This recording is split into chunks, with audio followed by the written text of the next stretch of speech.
Hello, good afternoon. Meron tayong tanggap dito na Devant.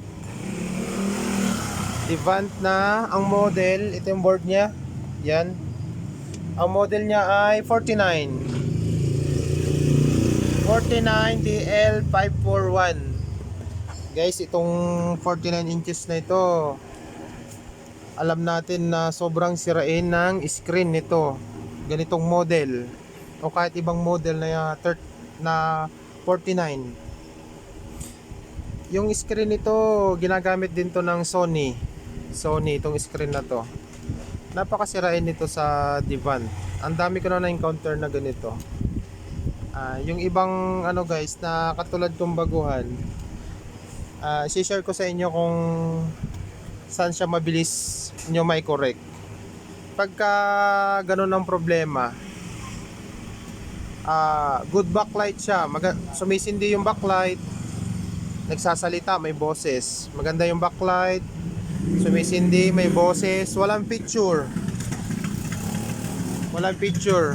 Kita nyo naman na sumisindi yung backlight kasi parang may blue siya ng konti, ma-blue siya ng konti yung screen, parang lumiliwanag siya ng konti. Tapos yung TV Plus nyo or kung anong cable gamit nyo, nagsasalita yung mga tao pero wala kayo naaninag. Ito yung problema nun guys, yung sa screen.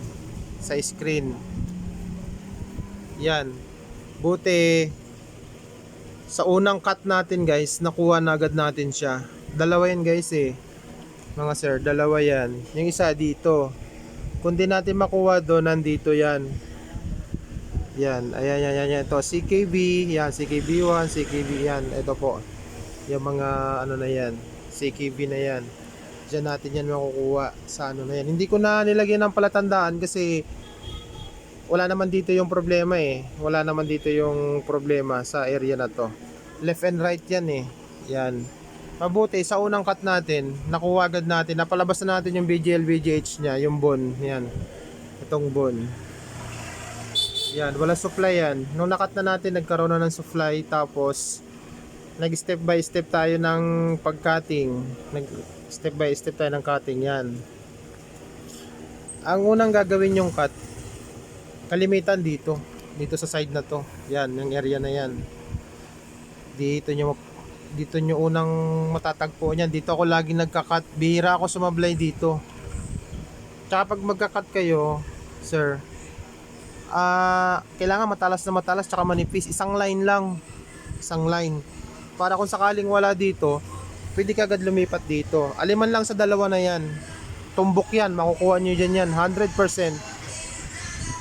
makukuha nyo dyan yung problema. Kaya pag magkakat kayo dito, dapat sobrang nipis lang para kahit di na kayo magdugtong ng magnetic wire, kahit di nyo nadugtungan, pag napadaanan nyo ng hinang, dugtong na agad siya. Yan yung pagkat dito guys, yan, simula dito, kuha tayo ng panturo.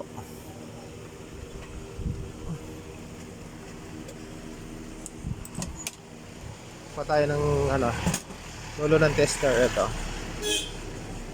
Yan. Simula dito ay 8 piraso.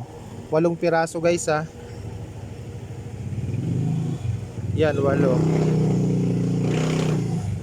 8 piraso simula dito. 1 2 3 4 5 6 7 8.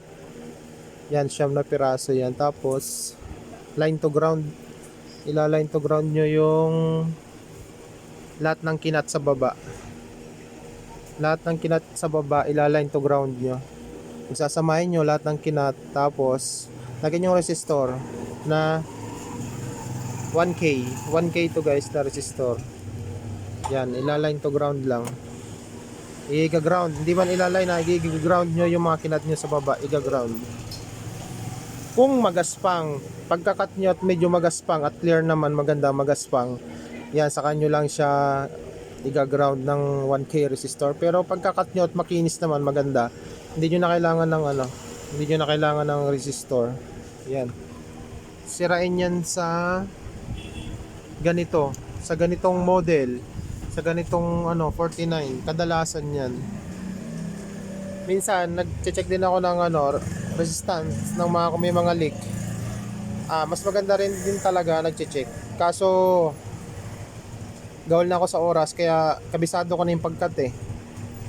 Kabisado ko na yung pagkat. Isang manipis lang na cut na alam ko na kung hanggang saan ko agad ko tutumbukin, hanggang 8 agad.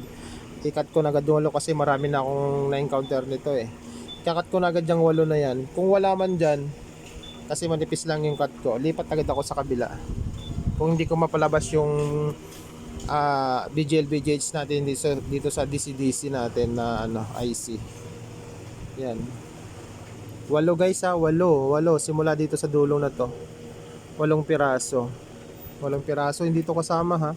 Hindi to kasama ito. Yan, itong dalawa na to, yung malalaki na yan sa dalawa, hindi yan kasama. Hindi yan kasama. Yun, yan. Simula diyan bilang na kayo ng 8 papunta dito. Yan yung i-cut nyo. Konting ingat lang pag-cut. Dito naman sa kabilang side na to, walang problema. Kaya, yan. Pwede nating testingin. Testingin na natin. Kakabit ko lang nung nung resistor. Kasi kanina, tinesting ko na to. Magaspang siya, magaspang. Hindi ko na sana lalagyan ng resistor na, ayan, 1K. Kaso magaspang yung screen niya. Kaya, nilagyan ko ng resistor. Ano natin guys, saksak natin. Madami natin tanggap ngayon. 5 touchscreen ang gawa natin ngayon. Pang-5 to. Pero maaga pa. May mga nakaantabay pa tayong gagawin. Yan, umilaw na. Yan. Ito yung guys good backlight, no display. Yan, cutting method. Yan, umilaw na yung guys. Oh, yan, umilaw na. Check natin yung kung may display na, kung maganda yung display. Check natin yung harap. Yan. Ayan ang kinis niya guys Yan. Makinis. Ang ganda niya. Yan. Ang kinis, walang ka-line-line. Walang ka-line-line, may display na siya. So, pwede na natin itong i-fix. Pwede na natin ito i-fix. Tutuwa na yung may-ari nito. Sabi kasi nung may-ari, dinala nila ito sa technician. Sinisingil sila ng 9,000. Papalitan na daw yung screen. Nakikita nila yung mga vlog natin. Dinala nila dito kahit medyo malayo. Medyo malayo. Dinala nila dito. Yan. Saglit lang natin nagawa guys. Kasi sanay na tayo sa ganitong problema ng top board na ganitong model. Hindi na nagpahirap. Salamat sa panonood. Sana may natutunan kayo. Thank you.